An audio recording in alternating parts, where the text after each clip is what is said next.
Continuamos esta jornada, muchísimas gracias. Ahora con el doctor Rafael Monzo, que es médico y cirujano. También completó su formación en el Hospital Psiquiátrico de Reus de Tarragona. Desempeña en la actualidad es el coordinador de la Asociación de Psicología Analítica de Valencia y de la Biblioteca de Estudios Psicológicos José Zavala. Pertenece al grupo de investigaciones en psicología analítica de Carl Gustav Jung y Marie-Louise von Franz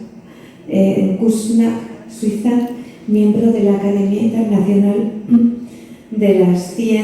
Ciencias y Humanidades, responsable en Valencia para el diálogo interreligioso. Pertenece al Foro Mundial de Córdoba para la Convivencia en Paz,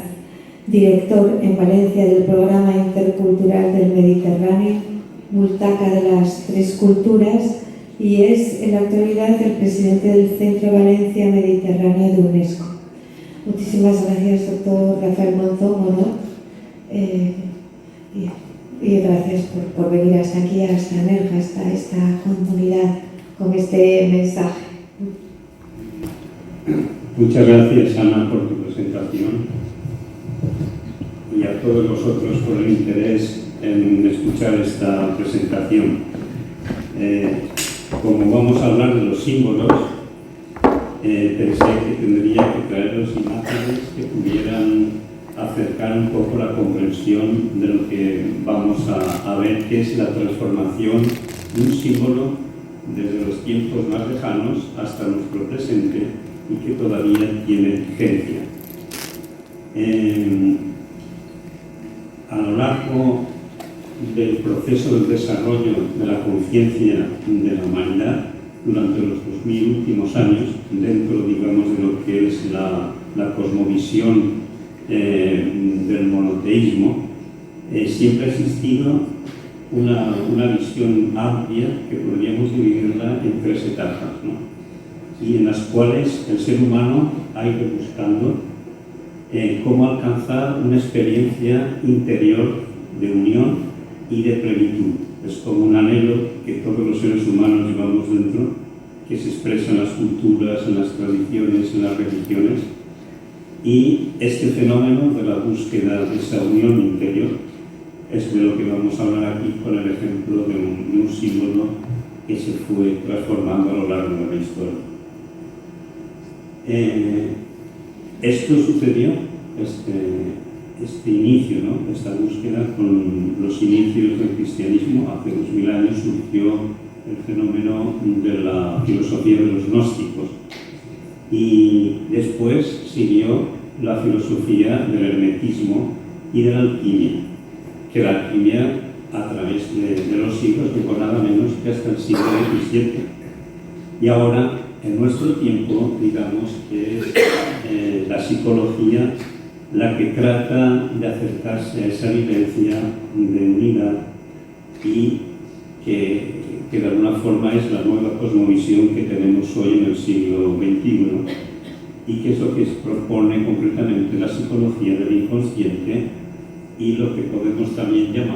denominar la psicoespiritualidad.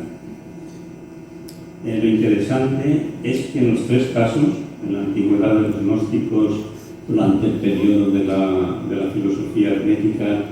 o con la psicología, siempre hay este deseo de alcanzar esta vivencia interior de lo que podríamos llamar la totalidad y la gran unificación, ¿no? Pero este proceso siempre se ha acompañado de mitos, de símbolos, que entre ellos siempre se encuentra un elemento característico y es la presencia de un arquetipo, que llamamos un arquetipo central, en el que de manera paradójica se une esta representación de los opuestos. Aquí tuvimos ayer la suerte de escuchar a Adriana, la paraguaya, que nos hablaba de cómo a través de un rito chamánico uníamos la tierra, las raíces, con el espíritu del cielo, ¿no? Isabela Magdala, creo que se llamaba, ella nos habló de que todos tenemos un principio masculino y un principio femenino que también tenemos que ponerlos en orden y en armonía. Y en la alquimia, por ejemplo, en el pasado, ellos trataban también de hacer esta unión. Primero fueron los gnósticos que trataron de conciliar los dos lados opuestos de la divinidad. Los gnósticos son como si dijéramos los que, partiendo los gnósticos cristianos, no creían dogmáticamente las enseñanzas que se daban y ellos buscaban algo que les faltaba a la misión cristiana, y de esta manera su filosofía intentaba completarlo, ¿no? Estos opuestos incompatibles aparecían también en la alquimia, lo veréis con la piedra filosofal, que se trataba de unir los elementos. Ellos le llamaban a la piedra filosofal también la medicina universal. Y hoy en la psicología, de alguna forma, lo que intentamos producir es la plena madurez de la personalidad del ser humano, la autorrealización, mediante la unión o la integración de dos elementos, que sería el consciente, la parte consciente que conocemos, pero también con ese misterio que llamamos lo inconsciente, lo desconocido, y que cada uno de nosotros llevamos en nuestro interior. Pero en este proceso, en la psicología, observó, sobre todo los estudios de Carl Gustav Jung, que lo que sucedía en la persona es que cuando trataba de unir en sí mismo esta contradicción, estos opuestos interiores, aparecían símbolos que tenían un sentido para cada persona. Solo para cada uno tiene un sentido, y eso es lo que a cada ser individual su vida le hace que se llene de sentido por sus experiencias y por los símbolos que sí son portadores de fuerza, de energía y de otro tipo de valores. Así vemos cómo con este proceso del desarrollo de la conciencia, que viene desde aquellas lejanas épocas de los comienzos del cristianismo, este desarrollo lleva consigo una evolución en la que a lo largo del tiempo los símbolos, los arquetipos que se expresan por símbolos, se han ido transformando según la sociedad, según el lugar, según las formas culturales en las que se ha manifestado. Pero esto es importante porque todos necesitamos vivir en un contexto, digamos, mítico, simbólico. No podemos cortar la vida sin ese respaldo que está como un puente, como algo que nos enlaza con el aspecto misterioso de la existencia. Y por eso el mito no solamente habla a la razón, sino también habla al mundo de los sentimientos. Entonces, esta conferencia vamos a intentar seguir ese rastro de cómo un símbolo antiguo se ha ido adaptando hasta el presente sin perder su fuerza y su misterio, y que continúa todavía de plena actualidad, como es el ejemplo que vamos a tomar del simbolismo del santo grial, que ya desde el siglo XI empezó a aparecer de una forma concreta en la literatura y hasta hoy no ha dejado de generar material simbólico a todos los niveles, como veréis. Pero la elección de este símbolo es porque nos permite ver, como os digo, cómo efectivamente se produce esa transición de una forma muy clara y cómo consigo lleva esto que ya os he dicho, que es el fenómeno de una transformación o una ampliación de la conciencia. Os tengo que advertir que esta conferencia, vuestra presentación, habría que verla con los dos lados, no solamente con el lado racional, sino también tratar de entenderlo con el corazón. Es lo que en psicología llamamos el pensar simbólico, no solamente el pensar de una manera racional. Mirad, por ejemplo, ahora que estamos ya en la psicología, la forma con la que nos vamos a acercar para entender este proceso va a ser el que aborda este simbolismo del grial, no solamente desde el punto de vista de la historia, de las religiones, de la literatura, del esoterismo, sino que utilizaremos el instrumento que hoy tenemos más, digamos, perfeccionado, que es el de la psicología y concretamente el de la psicología de Carl Gustav Jung, porque es una visión profunda que va más allá de una visión, digamos, extrovertida, ¿no? Porque trata de entender esa dimensión arquetípica, esa energía que contienen los diferentes arquetipos que luego se manifiestan como símbolos en la vida de las personas, en las vidas de las sociedades y en distintos lugares y momentos de la historia. Y lo interesante es que este símbolo del grial no solamente tiene que ver con una cosa colectiva en el ámbito social, tradicional, etc., sino que también representa un símbolo y en esa dualidad de ser al mismo tiempo que es colectivo, también representa un símbolo individual. Si observamos ese proceso histórico desde la noche de los tiempos en la que la conciencia ha ido evolucionando y cómo esto ha ido acompañado de mitos y de símbolos, vemos que a partir, precisamente cuando llegamos al siglo XVIII, surge el fenómeno de la Ilustración, que poco a poco va desplazando el universo precisamente material al que llaman lo subjetivo, la parte más humana, ¿no? Lo que se considera como una fuente de pensamiento mágico, de supersticiones. Es como que la razón no quiere entrar en ese mundo y entonces simplemente el racionalismo científico se impone sobre los valores del sentimiento, ¿no? Favoreciendo de alguna manera que esta unión entre pensar y sentir se vaya disociando y se cree esa ruptura, ¿no? Que desgraciadamente nos está llevando a una sociedad completamente materialista, racionalista, y que el desarrollo de la ciencia no sabemos a dónde tiene sus límites, pero está perdiendo la dimensión de lo humano. Es por esto que hoy, en el mundo en el que vivimos, en el mundo globalizado, necesitamos de nuevo encontrar un mito que permita equilibrar o pensar esta actitud unilateral, más racionalista, materialista que os digo, y que nos permita reflexionar para de nuevo poder encontrar un sentido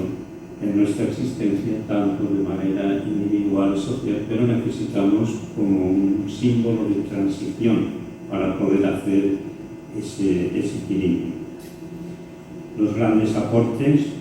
que hoy ha hecho la psicología contemporánea de Carl Gustav Jung son una trascendencia infinita, porque igual que sucedió en la Edad Media cuando Copérnico descubrió al mundo que no era el planeta Tierra el que estaba en el centro y que todos los demás daban vueltas a él, Jung también reconoció que el centro de la psique no es el yo, no es la conciencia del yo, sino que el yo da vueltas, por así decirlo, en torno a un arquetipo, que sería el arquetipo del sí mismo, un arquetipo que estaría regulando todas las funciones, tanto del aspecto consciente de la personalidad como del lado inconsciente de cada persona. Y este centro psíquico, desde donde se regula absolutamente todos los fenómenos psíquicos, es, lo podéis imaginar, como un estrato, digamos, profundo en el que existiera una matriz viviente, ¿no?, de una profundidad de la psique, en la que habitan allí los arquetipos, y que estos arquetipos son como núcleos de energía, como una fuerza psíquica que son universales, que los encontramos en todos los lugares, en todas las épocas, y que tienen la capacidad de interferir en el yo, en la conciencia, de manera autónoma. Uno dice, quiero hacer esto, pero el yo no es capaz de hacerlo porque una fuerza que es autónoma, que tiene vida propia, te quita de ese protagonismo que uno quisiera tener. Como si dijéramos, uno no es el dueño de su propia casa, sino estas fuerzas arquetípicas son las que nos dejan a un lado en cada momento que queremos imponernos. Pero no solamente actúan en la vida personal de forma autónoma, sino también los podemos conocer como fuerzas arquetípicas que se manifiestan en mitos, en símbolos, en presagios, en fenómenos inexplicables, como es lo que está sucediendo ahora hace algunos años, que contemplamos con asombro cosas como el fenómeno de los ovnis, que no podemos dar una explicación racional, pero que, visto en este contexto del consciente colectivo, sería una manifestación de estas energías que están compensando esta unilateralidad de lo racional, ¿no? Vivimos en un mundo racional, pues tenemos un fenómeno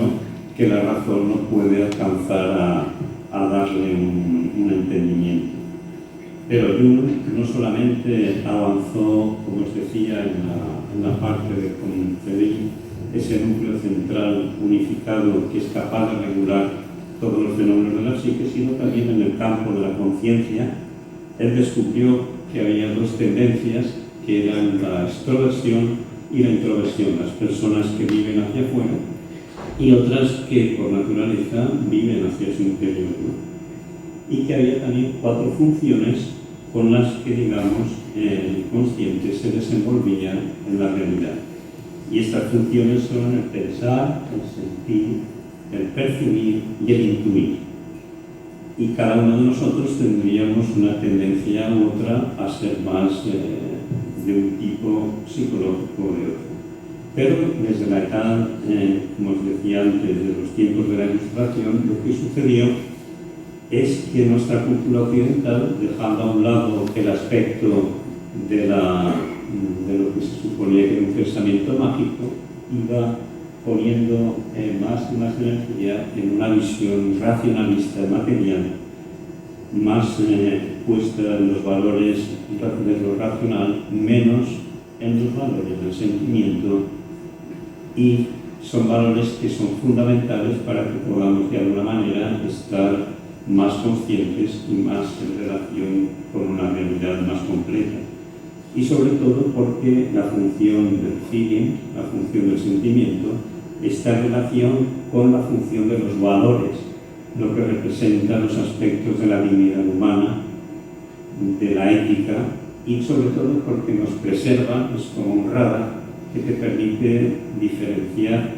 aquellos aspectos que pueden ser falsos o que te tratan de sacar de tu centro y llevarte hacia actitudes colectivas y que son desde luego faltas de la dimensión humana. Esta tendencia, como ya hemos dicho, que representa el cientificismo racionalista y que de alguna forma se puede sintetizar en la frase o simbolizar en la frase de Descartes, que decía pienso, luego existo, ese predominio de la razón sobre el sentimiento, no solamente se vio favorecido por ese proceso de la Ilustración, sino que ya en la base estaban estas culturas que decía al principio del monoteísmo, que plantean la existencia de una imagen que no es una imagen completa, sino que es la imagen de un Dios masculino que predomina y el principio femenino está completamente ausente de esa escena. Y no solamente es sacado de la escena el principio femenino, sino también aparece el principio del mal ligado a la materia, a la naturaleza, también de alguna forma no se le quiere enfrentar, y lo que sucede es que termina proyectado en un enemigo, en un chivo expiatorio, y hoy estamos, por ejemplo, todos lo vemos en la televisión, como hay un enemigo al que hay que abatir,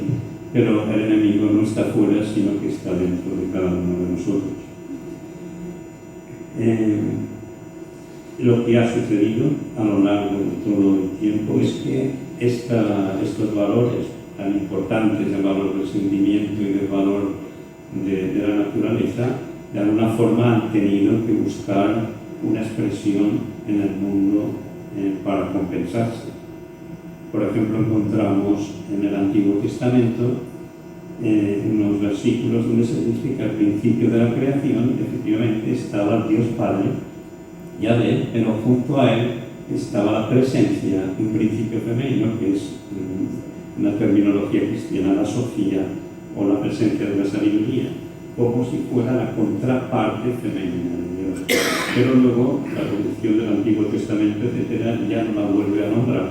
pero sin embargo ahí aparece compensando esa parte unilateral de lo masculino. También lo podemos ver, los gnósticos les pasó lo mismo, ellos echaban en falta ese aspecto de que no, esa visión de Dios no era una visión que permitiera una experiencia de totalidad, y ellos que buscaban experiencia directa, no los libros, entonces esa revelación, digamos, del Espíritu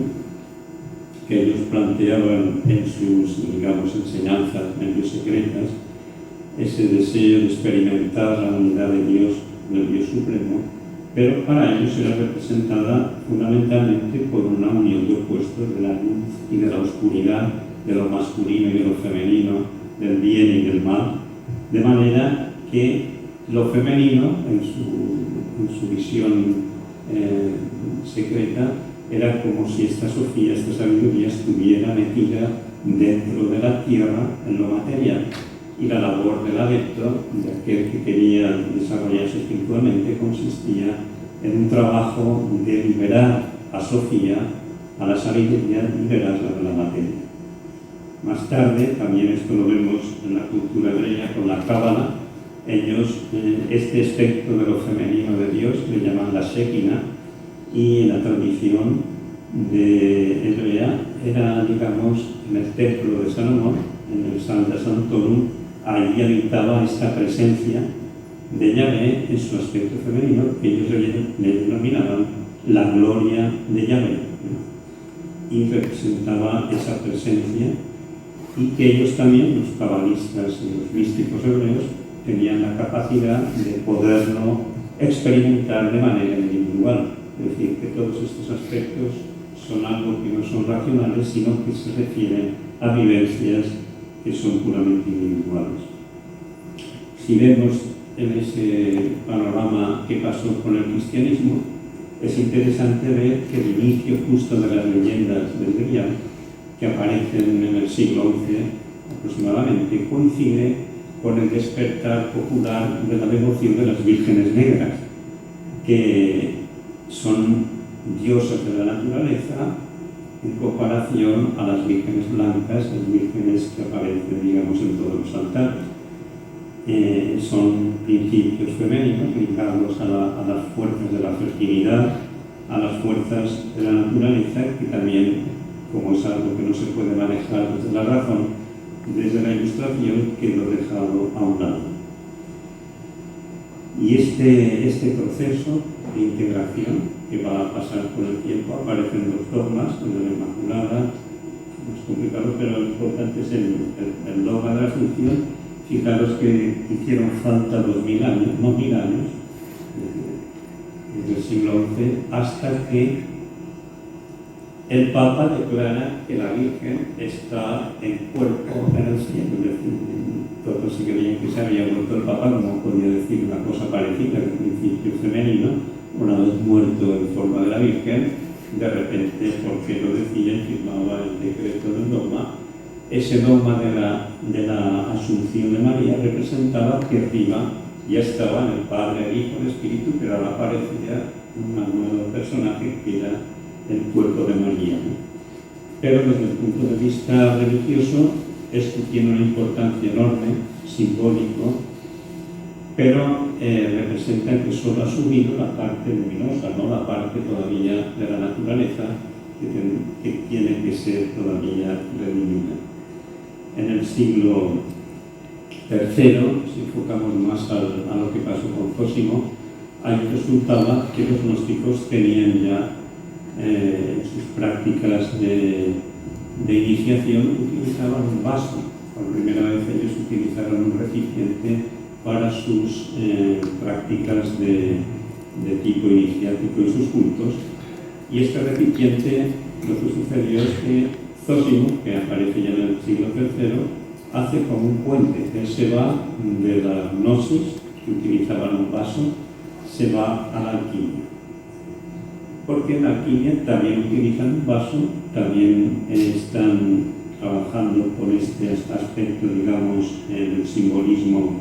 de la piedra filosofal, cómo extraer el espíritu de la materia, Entonces ellos pensaban que conseguían extraer ese principio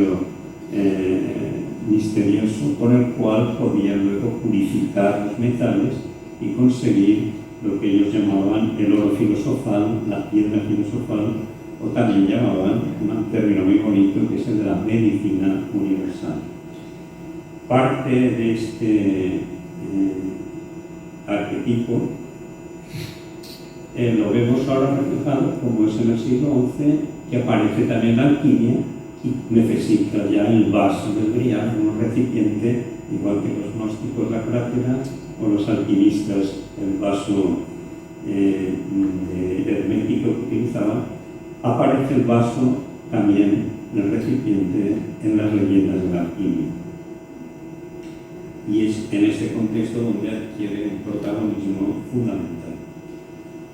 Y vamos a intentar ahora ya centrarnos en este elemento, en este vaso, en este recipiente que fue como un núcleo, ¿no? Que si buscamos ahora las leyendas, qué pasa cuando se cuenta la historia del grial, fijaros qué increíble que en la India, en Persia, ya en la noche de los tiempos, aparecía el núcleo de este cuento, por así decir, en el que era un rey y que tenía un reino que estaba enfermo, que estaba baldío,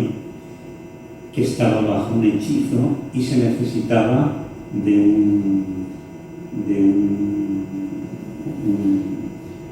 una posibilidad mágica, ¿no? Unas palabras para que ese hechizo pudiera desaparecer. Ese es el núcleo esencial de la historia, ¿no? Un rey enfermo, un reino que está baldío. ¿Qué sucede? Que en el siglo XI esta leyenda oriental se conecta con las tradiciones célticas y bretonas, porque los celtas, los druidas, los sacerdotes también utilizaban un caldero para sus prácticas y sus tradiciones. Y además, esta cultura céltica y griega se conecta también con las leyendas, aparecen en la misma época, sobre el siglo XI, ya en conexión con la leyenda del rey Arturo y los famosos caballeros de la tabla redonda. Y entonces es en ese contexto, ¿no?, donde esa tradición, como os digo, se van juntando los elementos, se va enriqueciendo, y entonces ella es la búsqueda de un objeto mágico difícil de alcanzar y que se encontraba custodiado en una fortaleza, ¿no?, por unos caballeros, y que estaba relacionado con ese hechizo que decía antes, que tenía que ser deshecho para conseguir sanar al rey de una herida que nunca curaba y de un reino que estaba baldío. Luego, la primera vez que aparece escrito la palabra grial, fijaros que aparece en 1176 en la obra de un poeta francés que se llamaba Chrétien de Troyes, donde aparece un recipiente de oro que estaba adornado con perlas preciosas, del cual se irradiaba una luz, y además esta dama iba acompañada, que llevaba el grial, iba acompañada de un caballero que llevaba una lanza del que caía una gota de sangre, y también de otra dama que llevaba una bandeja de plata. Y todo esto sucedía en una fortaleza donde había un rey enfermo, cuyas tierras estaban baldías, donde su herida no se sanaba, y un joven caballero, que es el que aparece en la obra de Troyes, es el que tiene que hacer una pregunta, y haciendo esa pregunta el rey y su reino se librarían del hechizo. Pero lo que sucede, bueno, la pregunta era ¿a quién sirve el grial? Pero se queda mudo, no hace la pregunta, y entonces todo aquello desaparece como si fuera un sueño, y Perceval tiene otra vez que buscar ese desaparecido lugar mágico donde se encuentran el rey y el grial. Entonces lo que sucedió es que se muere Chrétien de Troyes y no acaba su obra, pero era una obra que había adquirido una gran popularidad. Fijaros si era popular que en el periodo de 30 años, desde la muerte de Troyes, se escribieron más de 60.000 versos continuando la historia que había dejado inacabada, porque en Troyes, cuando él se muere, ya no sigue de qué manera encuentra de nuevo el castillo, la fortaleza y Río. Y entre todos estos que escribieron versos y siguieron esta fantasía literaria, aparece Robert de Boiron, que era un poeta en francés también. Pero él lo que hace es dar otro paso fundamental en esta historia, y es volverla a convertir en una, digamos, en una leyenda cristiana. ¿Por qué? Porque él relaciona ya el día, que hasta ahora no tenía nada que ver con Jesús ni con el cristianismo, él la convierte con el vaso con el que es recogida la sangre cuando Jesús estaba en la cruz. Un personaje llamado José de Arimatea sería que con la copa de la última cena recogería su sangre, y entonces esa sangre tendría esas propiedades mágicas, salvadoras, etc. Y él escribe, bueno, tres libros, un libro con 3 partes. Una es la de José de Arimatea, donde cuenta esta historia. La segunda parte se llama Merlín, y en esa segunda parte cuenta cómo el mago Merlín le cuenta esta historia del cáliz al rey Arturo. Y la tercera parte es la que propiamente es el cuento o la búsqueda del Grial, donde él da su versión especial de cómo acaba esta historia, ¿no? Con Perceval cuando encuentra el castillo, el Grial, etc. Pero todas estas leyendas populares que iniciaron este ciclo se fueron reproduciendo de una manera que hasta se creó como si dijéramos un ciclo literario llamado La Vulgata del Grial, que hay muchísimos libros en aquella época, hasta el siglo XIII, que eran muy populares, ¿no? En los que se entrelazaban las temáticas estas que os he dicho, el héroe, el recipiente sagrado, pero desde diferentes puntos de vista. Y entonces aparece un nuevo poeta, que era alemán, ya no era francés, que se llamaba Wolfram von Eschenbach. Y él vuelve a darle otro interesante giro a esta fuerza arquetípica que se expresa en estas imágenes. Porque Wolfram lo que hace es que incluye una singularidad muy curiosa, y es que para él el Grial no es una copa, no es un recipiente, sino que es una piedra. Es decir, que introduce elementos que ya estaban en el contexto oriental, de la alquimia, y cuenta esta historia que estaba escrita en un libro que aparece en Toledo, un manuscrito que cuenta la historia. El libro un poeta de Provence, Guillot, cuando encuentra el libro, ve que cuenta la historia que había escrito en árabe un sabio hebreo que se llamaba Flegetanis, y que a él le había venido la historia contada por las estrellas, y lo escribe en árabe, se pierde el manuscrito, lo encuentra este poeta, y este es el que se lo da a Wolfram para que Wolfram haga el relato de esta historia. Entonces mezcla elementos orientales de la España del Al-Ándalus, mezcla elementos de la alquimia y le da esta visión de que el Grial aparece ahora que ya no es un recipiente, ni tiene nada que ver con el tema de Jesús, de la última cena, sino que es otra historia diferente. Otra importante transformación que vemos, esto ya es en el siglo XIX con Wagner, es su ópera de Parsifal, que la estrena en 1882, y cuenta la historia lo mismo. Un caballero de la corte de Arturo busca el Grial, pero lo interesante de esta versión es que aparece por primera vez una mujer en la trama nueva que se llama Kundry, y esta mujer está vinculada al personaje malvado Arkinson, que es el que hiere al rey Anfortas con su lanza y le produce esa herida, la cual él no puede curar y siempre está esa herida abierta. Entonces aparece este cambio, ¿no? Esa transformación, que es un nuevo paso, como veis ahora aparece este personaje femenino. Ella es una pecadora, es una mujer malvada en relación con el malo, con Cristo, pero se enamora de Parsifal, y entonces esa relación de amor entre el principio masculino y femenino del héroe con esta mujer hace que ella se redima de su pecado. Ella le enseña, le da la fuerza a Parsifal para que él sane al rey, y de esta manera parece que la historia va a acabar bien, pero en el último momento Gundry se muere y se queda la cosa a punto, pero no acaba de resolverse el problema final. Y ahora dejamos, si lo vemos, toda esta trama desde el punto de vista ya de lo que es puramente el simbolismo. Lo interesante es que vemos cómo pasa de ser una piedra a un recipiente y corresponde a lo que es en esencia el simbolismo de un principio femenino, del principio de la materia como una sustancia vivificante, salvadora,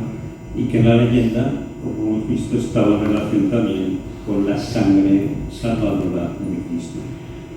Todos estos cambios que se han producido en la leyenda a lo largo del tiempo y que de alguna forma se puede decir que estuvieron compensando la actitud unilateral, como decíamos antes, de una dominante del consciente de una sociedad cristiana patriarcal que había dejado a un lado el problema de lo femenino, el problema de la naturaleza, el problema del mal, y que esto de alguna forma explicaría que un símbolo fuera como que el principio femenino estuviera encriptado, y por eso nadie se daba cuenta de que se trataba del principio femenino, dador de vida, generador de esa fuerza vivificante, y así ha llegado justo hasta nuestro tiempo, donde todavía el problema está sin resolver y nuestra sociedad es eminentemente masculina y patriarcal, ¿no? Marius Gonfrand y Emma Jung, la mujer de Jung, ellos dedicaron unos 30 años al estudio de toda esta mitología, todos estos símbolos que aparecen en torno a las leyendas y al contexto histórico de Grial. Llegaron a la conclusión de que esta leyenda lo que de alguna forma transmitía es que este objeto, este recipiente maravilloso, en cierto sentido es la búsqueda del alma, ¿no? De esa fuerza dadora de vida que cada uno de nosotros puede llenarnos de entusiasmo y de sentido, y que frente a un mundo materialista, irracional, lo individual no cuenta para nada, ¿no? Entonces esta leyenda compensaría esa necesidad de que el misterio siguiera vivo hasta nuestro tiempo. Si dejamos ver ya las historias del pasado y vemos en el presente, también en el cine han aparecido de nuevo esta mitología, por ejemplo en la película de Excalibur, donde se cuenta la historia de Merlín y de Rey Arturo, y es interesante porque el Rey Arturo, fijaros, es un héroe que se cuenta que al final de los tiempos vendrá de nuevo con sus caballeros a implantar el orden y la justicia y todos los valores que hacen falta en nuestra sociedad, ¿no? O sea, que es un mito esperanzador de que podemos de alguna forma aspirar a esa solución de los conflictos. Pero también más popular ha sido la película de Indiana Jones, de La Última Cruzada, donde es esa búsqueda de algo milagroso, como ya hemos dicho antes. Pero encontramos un hecho interesante, que es el de, también en la literatura, apareció sorprendentemente la obra de Dan Brown. Imaginaros que causó aquella gran popularidad, y era la simple historia de un caballero y su dama simbólicos que tienen que enfrentarse, cuando van a la búsqueda de Grial, se tienen que enfrentar con los poderes del mal representados por el aspecto oscuro de la Iglesia, ¿no? Pero este trabajo que describió hubo una polémica porque se había basado antes en un libro que salió creo que unos 20 años antes, que es su obra, que se llamaba El Enigma Sagrado. Y este planteaba una tesis muy interesante, y es que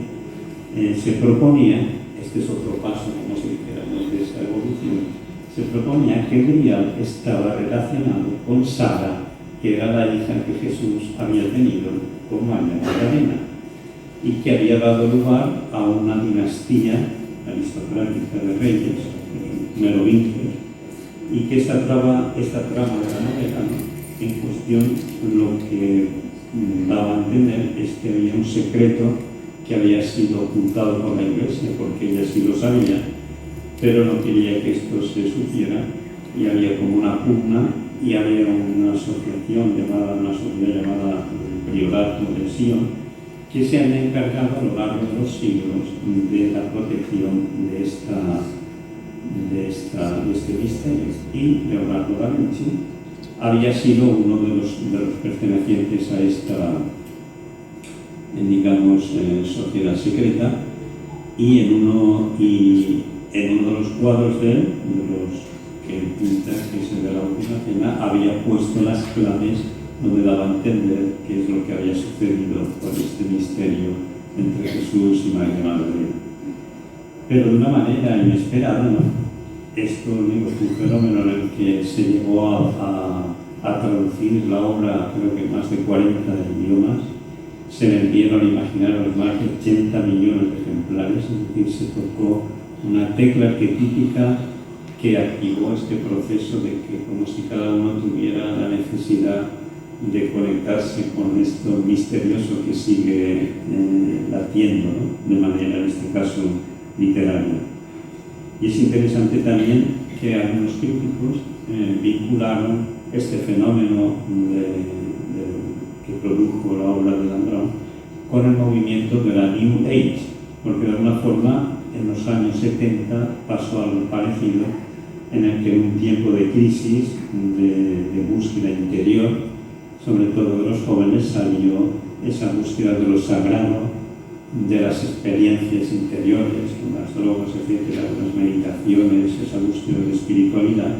que fuera alternativa a lo que siempre se ha considerado las formas de la religión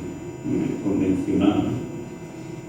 Y al mismo tiempo se despertó un culto, por así decir, a la naturaleza. Un movimiento que podría decirse que era un esfuerzo, previamente, porque el desarrollo de los valores personales e individuales se enfrentaban contra esa tendencia a lo colectivo y a lo inhumano, ¿no? Y es una reivindicación del fenómeno del principio femenino, como he dicho antes, de la naturaleza, de la divinidad, vivida como algo personal. Pero el aspecto más relevante desde el punto de vista simbólico que plantea entonces la novela es que esta figura de María Magdalena en relación a la Iglesia, una Iglesia jerárquica y patriarcal, proponía lo contrario, es decir, una Iglesia que no sea patriarcal, que en un futuro nos imponga solo un aspecto de una imagen masculina de Dios, y de esta manera apuntaría, como si dijéramos, a que este grial, porque sería un juego de palabras, ¿no? El grial sería la sangre real, la sangre que se habría incorporado en un nuevo camino de la evolución, sería ese fruto del matrimonio entre Jesús y María Magdalena, que visto psicológicamente representa el Hijo como un futuro desarrollo, algo que se va a desarrollar justo en el contexto del simbolismo del mundo cristiano, lo cual de alguna manera es una esperanza de que hay una posibilidad de renovación,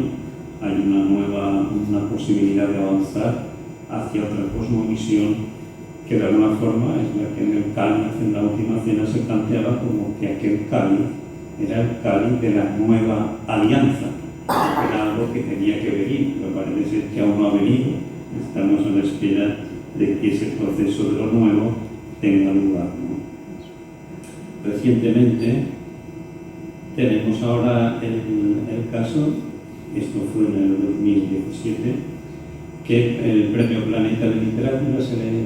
dio a un amigo de la casa, que creo que estaba aquí en el foro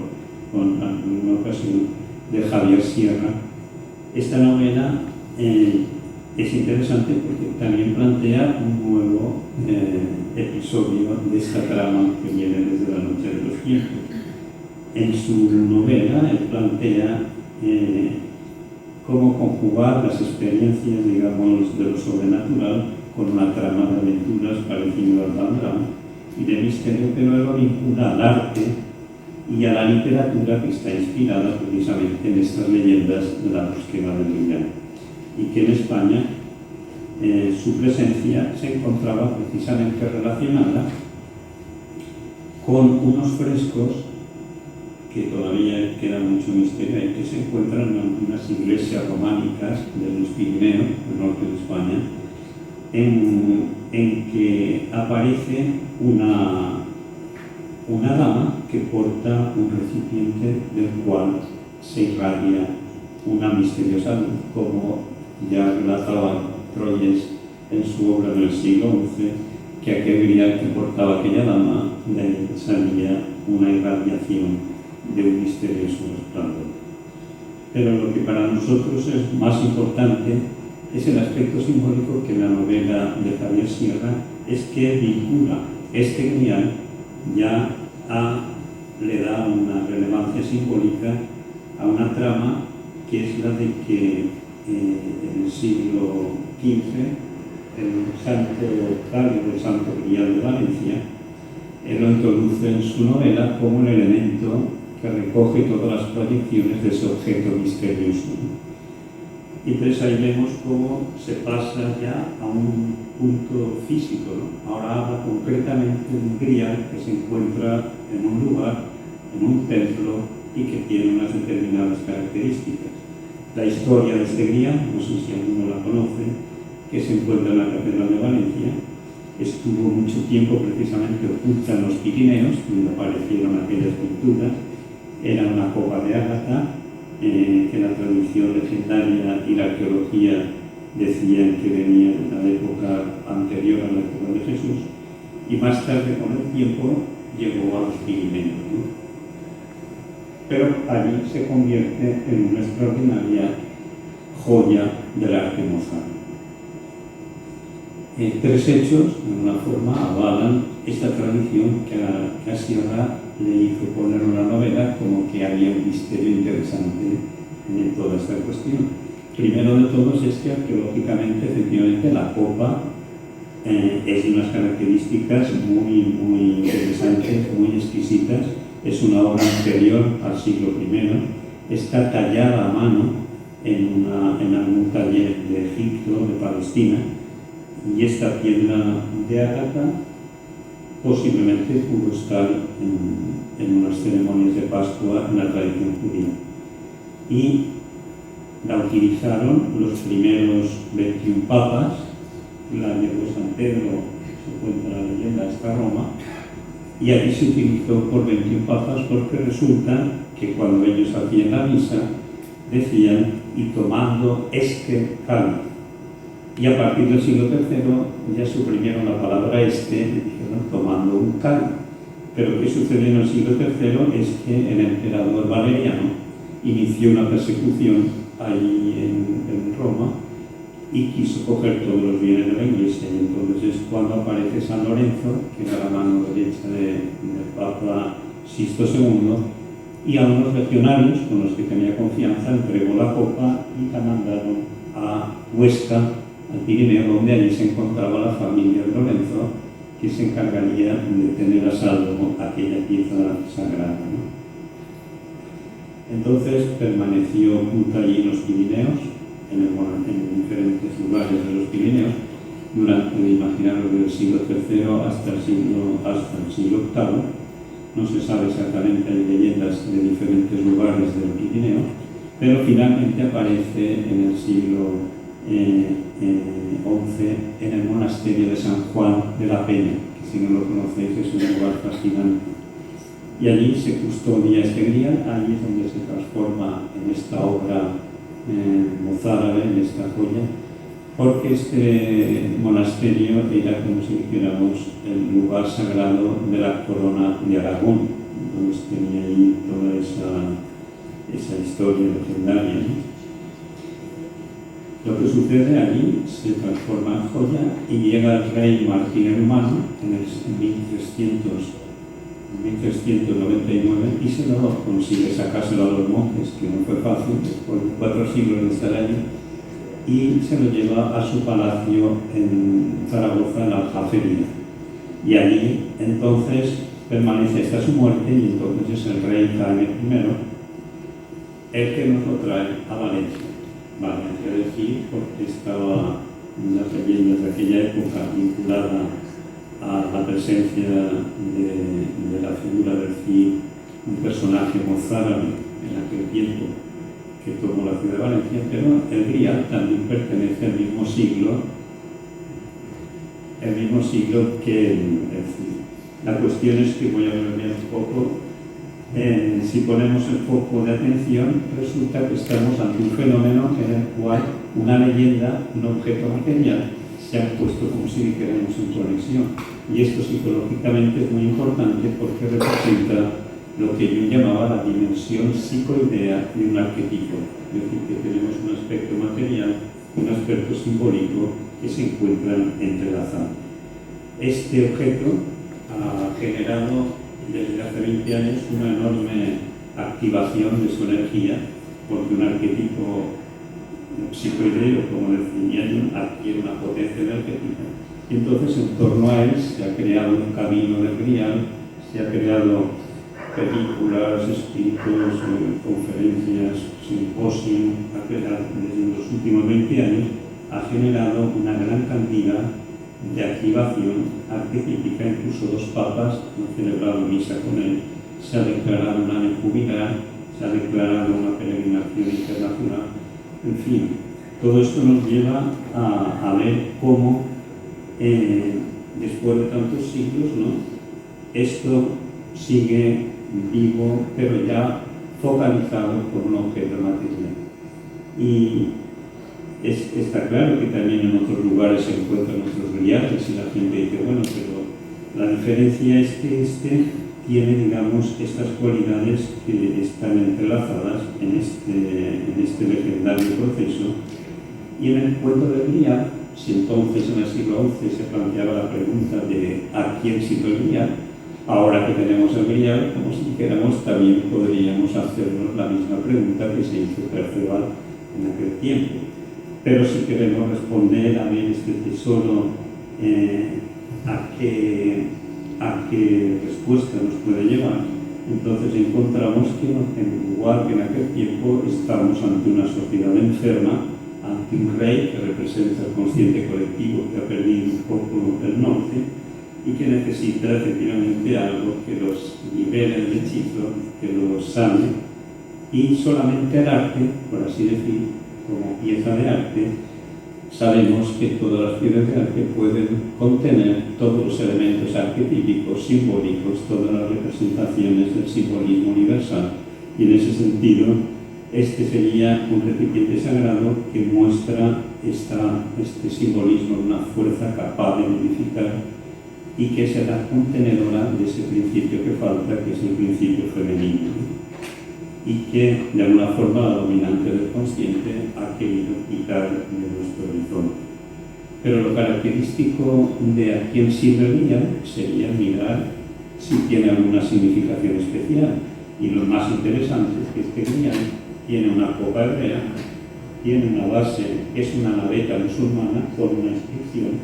misteriosa y tiene una orfebrería, una montura de oro, en la que se juntan las 3 culturas, judíos, cristianos y musulmanes.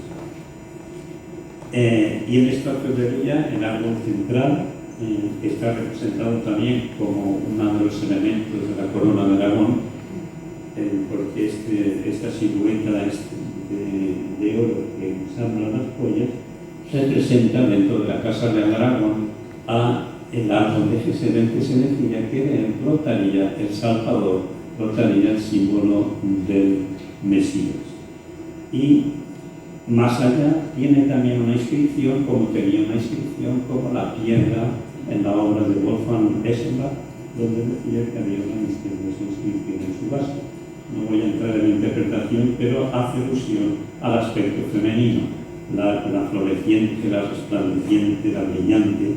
o también para gloria a María o gloria al Hijo de María. Los alquimistas consideraban que esta unión de opuestos era, como si dijéramos, la unión que permitía obtener la piedra filosofal. Aquí hemos visto cómo se han unido tres elementos culturales, y el orfebre que hizo esta nueva obra incluyó un aspecto legendario y alquímico, porque en aquella época, en el siglo XI, cuando fue hecha la manufactura, la alquimia en Europa y en España en concreto era, digamos, el punto de máxima intensidad. Y el alquimista, como si dijéramos, es habiendo puestos la bella reflejada para producir el símbolo salvador. El orfebre lo que hace es, en el centro de la copa, en el nudo que une las dos copas, inscribe el sello de Salomón, que es también una legendaria historia interesante, porque cuenta la leyenda que aquello que es unido de esta manera por el sello de Salomón, por el mundo de Salomón, no puede ya ser separado. Es decir, realmente lo que hizo fue ese simbolismo de una piedra filosofal, una piedra de oro, una medicina universal que pudiera dar un nuevo sentido a la unión de los opuestos, para que ya no puedan ser separados jamás. Y en ese sentido, y para concluir, si tomamos la pregunta del Parsifal de a quién sirve el Grial, hoy la respuesta podría ser, en consideración a nuestra crítica época de la globalización, para esta generación de seres humanos que somos nosotros, y que por primera vez en la historia nos podemos denominar como una generación planetaria, el espíritu del tiempo puede de alguna forma encarnarse en este simbolismo del Grial de Valencia, como un contenedor de valores de concordia, de unidad, de totalidad y de plenitud, y por ello podría llegar a ser como el representante del consciente de la actitud de la humanidad, ¿no? Un nuevo símbolo colectivo que transmite su fuerza arquetípica, unificadora, de cohesión, y que convoque una nueva fraternidad, que digamos sería como una gran familia, que avanza hacia una verdadera nueva alianza que podría ayudar a reconciliar el mundo y construir un modelo de sociedad basado en la unidad de la diversidad en el marco del derecho y de los valores humanos. Y si lo vemos ya desde el punto de vista individual, el Grial hoy puede ser tomado como un punto de vista en el que fuera como una puerta simbólica, ¿no?, hacia nuestra propia realidad y verdad interior de cada ser humano, y que sirviera de puente o como una imagen de transición hacia esa dimensión misteriosa desde donde emergen a la conciencia estos símbolos que para cada persona son completamente diferentes, que son capaces de guiarnos, de darnos un sentido en la vida hacia la plenitud, e incluso conducirnos, como decía el título de esta conferencia, hacia esa anhelada experiencia de la gran unificación. Pues hasta aquí.